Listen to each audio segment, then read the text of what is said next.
So Godless Cranium responded to Frank Turek's response to a question that was asked during one of his presentations regarding teleological argument for existence of God, fine-tuning, and circumstellar habitable zone, which is very interesting. Let's take a look. Maybe you can help me. One thing that I thought about whenever you were talking about how precise it has to be, like this little tiny zone of life that we're in around our sun, and our sun's like tiny compared to the big sun. So you've got, what is it, Betelgeuse?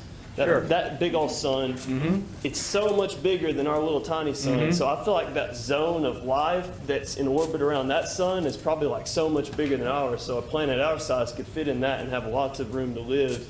Well, my bodacious dude, smaller stars like our own live longer than larger stars. Quote, the length of a star's life depends on how fast it uses up its nuclear fuel. Our sun, in many ways, an average sort of star, has been around for nearly 5 billion years and has enough fuel to keep going for another 5 billion years. And, quote, heavier stars thus burn their fuel much faster than less massive ones do and are disproportionately brighter. Some will exhaust their available hydrogen within a few million years, end quote. So even if a supermassive star had a bigger Goldilocks zone, it won't last long enough for life to evolve on a planet orbiting that star. Our Earth is a little over 4.5 billion years old. About 3.8 billion years ago, the history of life on our planet began with single-celled organisms like bacteria. It took over a billion years for multicellular life to evolve. Human beings have only been around about 200,000 of those years. If Earth had been orbiting a star that only lasted a few million years, life wouldn't have had the time required to evolve, let alone evolve complex multicellular life, before its parent star had exhausted its fuel. It also turns out the smaller stars, called red dwarfs, outnumber stars the size of our own sun, and they tend to have more planets orbiting them. If you're looking for life, it would seem smaller stars are where you want to be focusing your attention. While making critiquing videos, there is always a chance that one may go overboard and critique things that aren't there. The assertion by the asker was that the Goldilocks zone of bigger stars should be bigger and thus provide more room for planets to fit in. Indeed, such is the case generally, and the asker is vindicated. Bringing where to look for life and how much time life needs to evolve is irrelevant to the asker's assertion. Moreover, using evolutionary timescales of Earth is strange considering that evolution, if it undergoes the process of creation of life as we know it, involves random occurrences, and it may be that life on other planets may evolve much faster, skipping billions of years' delay by hitting the right combination the first time. Based off of just the sheer size of it, everything would Well, have to but be so according, much there's not just one habitable zone, there's actually 9 habitable zones. And they all have to overlap. No. There's just one habitable zone. From NASA, quote, the habitable zone is the distance from a star where one can have liquid water on the surface of a planet. If a planet is too close to its parent star, it will be too hot and water would have evaporated. If a planet is too far from a star, it is too cold and water is frozen, end quote. It would seem that NASA doesn't acknowledge your 9 habitable zones, Frank. What just happened is worse than appeal to authority. Not only it is using one chosen authority as a primary source for something which the authority does not even explicitly state, the mere fact that NASA does not acknowledge presence of other habitable zones is used to argue against such a claim. Setting an authority's acknowledgement of something as a criterion for truth of fact is not only fallacious but lazy. This resource by Siegfried Frank and others show why this attitude, especially in this context, is ill-founded. Different estimations for same thing, the authors give 3, may result in different results and thus provide different habitable zones. These habitable zones may then be converted into a single habitable zone based on a conservative attitude involving the area where they overlap, which is verified by all 3, and may be taken as acceptable search limit for presumably maximum likelihood of life. However, even that is not required. Other zones that may be teeming with life are being identified. These contain liquid water. Cranium himself agrees to this. Watch.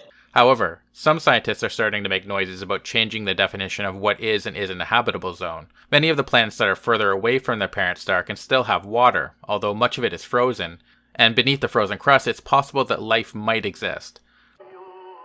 There is no need to change the definition with respect to presence of liquid water beneath icy crust, as the current definitions do not require the liquid water to be present on surface.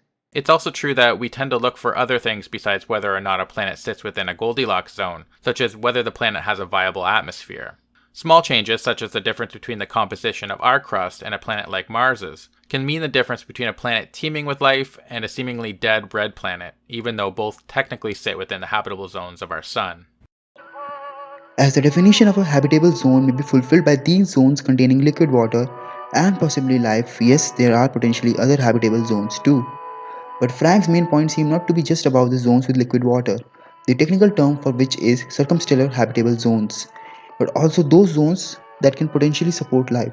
His 9 zones seem to refer to some 9 quantities that must be in range for thriving of life as we know it on other planets. Frank himself refers to a range of ultraviolet radiation. Instead of understanding the context, trotting out NASA's non-explicit non-acknowledgement as a rebuttal is a shoddy move. So you got an ultraviolet habitable zone.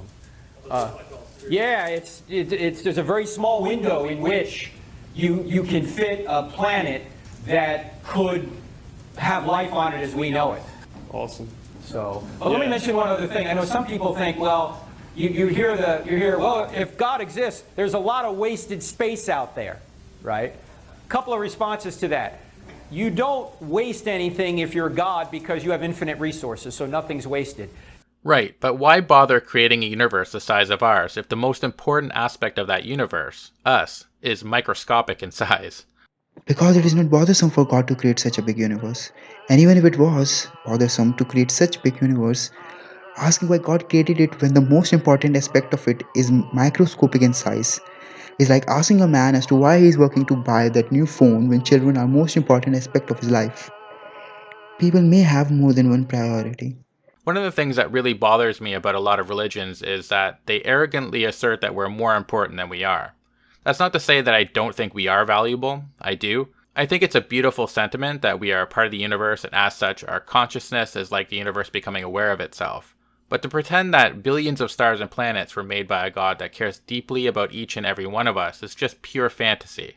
All the evidence points towards a universe that is indifferent to us, which is why it's important that we care for each other. Most of the universe is hostile to human life. There's no magic entity out there ready to save us if we screw up. The importance of human beings is not contingent on size of universe.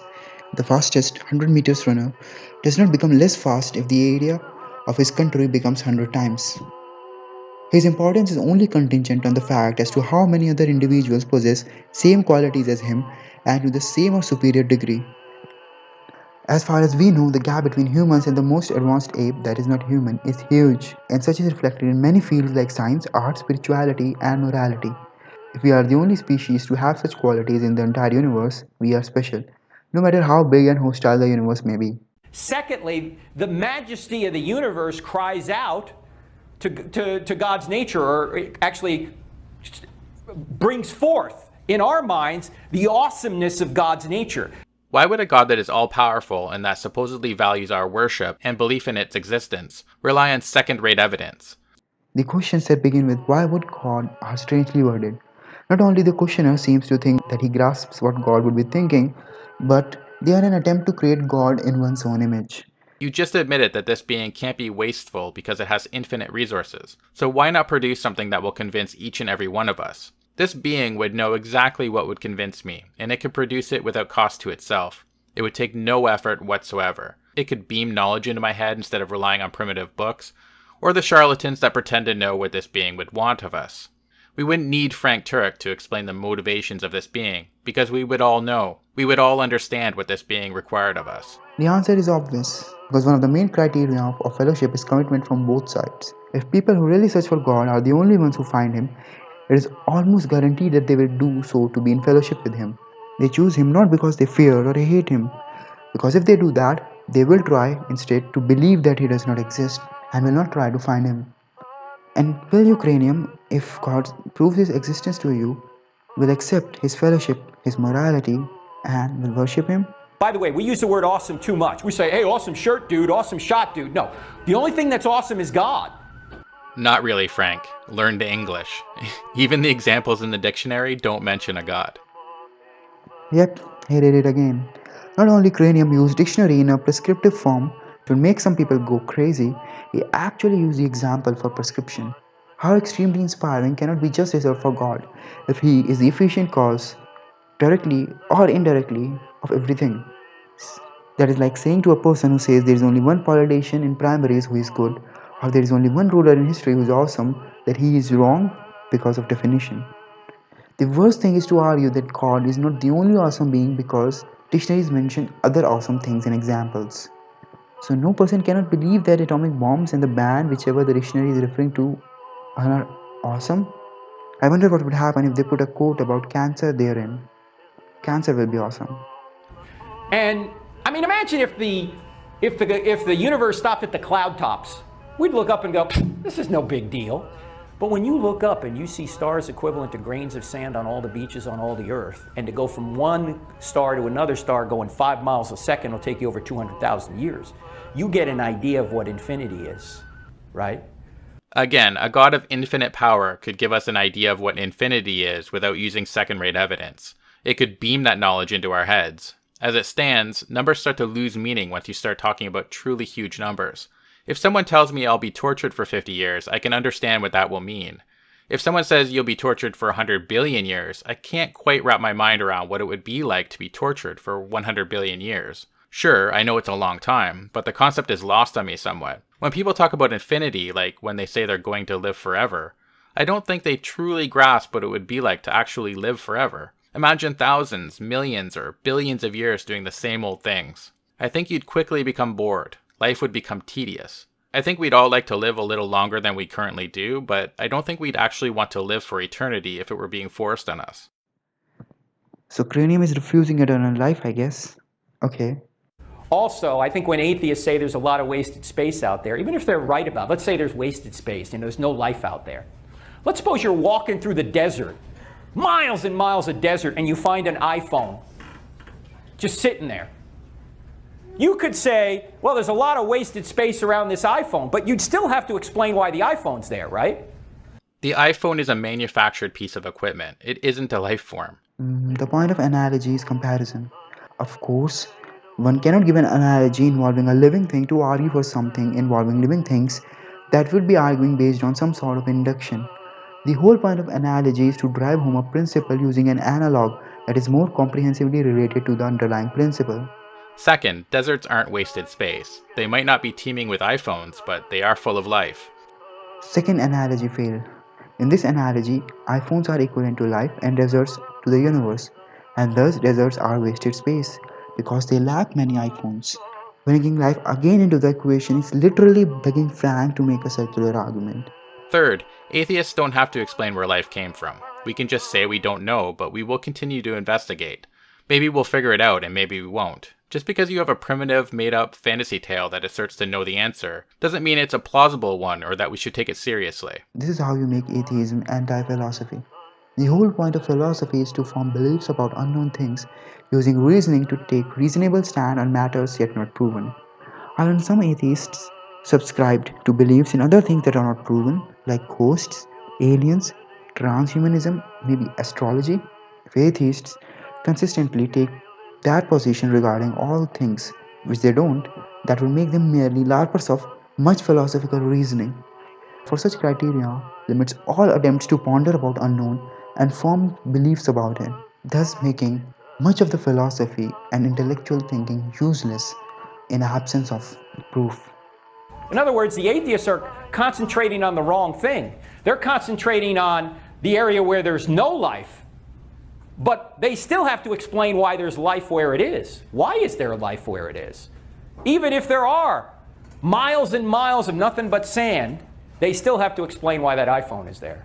Some intelligent being put it there. Make sense? No, Frank.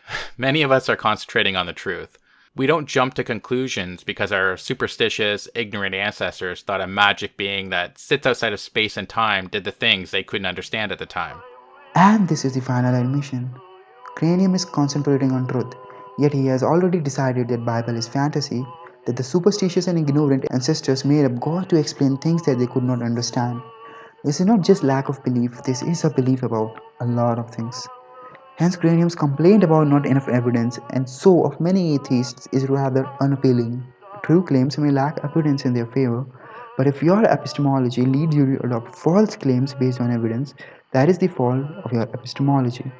If God exists, then Cranium is not just guilty of not believing because of lack of evidence, for which he may as well have an excuse about evidence being limited, but also guilty of believing in falsehood and thinking that people who were writing truth were superstitious and ignorant. Beneath the lack of belief excuse, there lies a pejorative view of spirituality, which, if false, only make atheists appear by choice ignorant and willful deniers. Anyhow, that's all I have for you today. I hope you enjoyed the video. Take care and cheers.